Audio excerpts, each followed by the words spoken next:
And we begin tonight with breaking news, the tragic end to that deep sea dive to the wreckage of the Titanic. Late today, the Coast Guard reporting that pieces of the sub had been found in a debris field near the Titanic. And those pieces indicated a catastrophic implosion of its hull. And then moments ago, a U.S. Navy official confirming to ABC News that an underwater acoustic system heard what was likely that implosion on Sunday. The world watching from the first reports that contact with the Titan had been lost and all through the desperate race to find it. Today, an underwater rover found 5 pieces of the Titan 1,600 feet from the Titanic. That's about a third of a mile. Now the world is grieving the loss of all 5 people on board. And tonight, an ABC News exclusive. 2 of the world's foremost experts on the Titanic, Robert Ballard and James Cameron, reflect on the dangers of exploration and on the lesson of the Titanic itself. A lot to cover here tonight, and ABC's Gio Benitez leads us off in Halifax, Nova Scotia. And Gio, that news moments ago from a Navy official painting a clearer picture of the timeline of this tragedy. That's right, Whit. This just came in moments ago, just minutes ago. The Navy apparently heard on Sunday the implosion, what appears to be the implosion of the Titan, and then immediately shared that information with the Coast Guard, they say.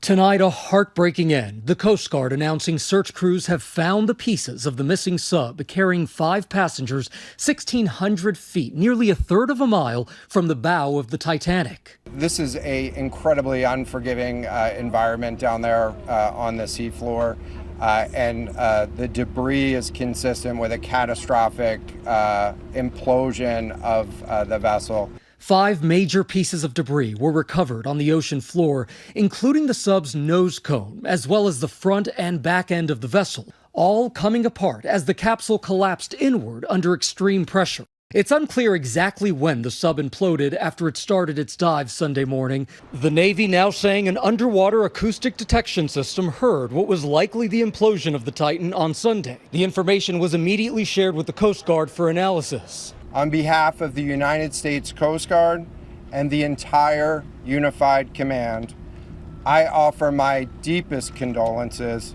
to the families. OceanGate Expeditions tonight saying our hearts are with these 5 souls and every member of their families during this tragic time. We grieve the loss of life and joy they brought to everyone they knew.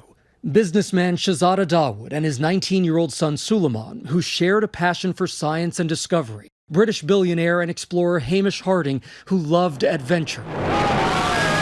Voyaging to space aboard a Blue Origin flight. I've always wanted to do this, and the sheer experience of looking out of the window is something I'm looking forward to. And setting records, diving to the world's deepest waters in the Pacific. Well, it's been a fantastic dive. Tonight, Harding's family remembering him as a loving husband and dedicated father, calling him a passionate explorer, whatever the terrain, who lived for his family, his business, and for the next adventure. P.H. Narjoulé, a legendary expert on the Titanic, had been to the wreck more than 30 times since it was discovered.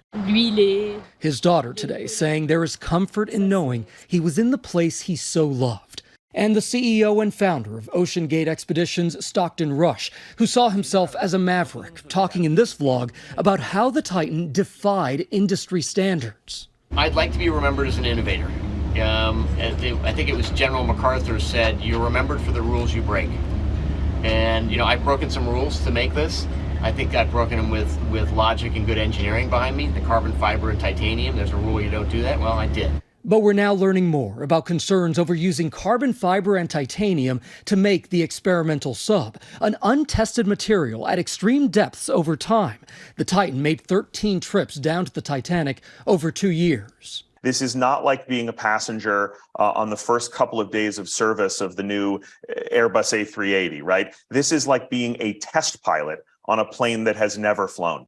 Explorer Josh Gates passed on a trip to the Titanic on the sub 2 years ago after several of its systems failed during a test dive. Carbon fiber is a miraculous material. It's what we're using to build next generation airplanes out of, the Dreamliner, the A350, things like that. But it's not particularly well understood how it works over time in terms of fatigue at depths and in extreme cold. A former Ocean Gate employee echoed those concerns in a 2018 court filing where he says he warned the company that flaws in the carbon could grow with each dive under such pressure, risking lives. The dispute was settled out of court. Tonight, with the world watching, yet another tragedy. 111 years after the Titanic's doomed voyage, 5 souls captivated by its story, now resting in those same waters. A sad and haunting outcome to this search tonight. Gio Benitez joining us once again from Nova Scotia. And Gio, people worldwide, as you noted, watching this unprecedented search over the last 4 days, hoping this crew could be found. But we're now getting word that this was likely all over very early in their journey.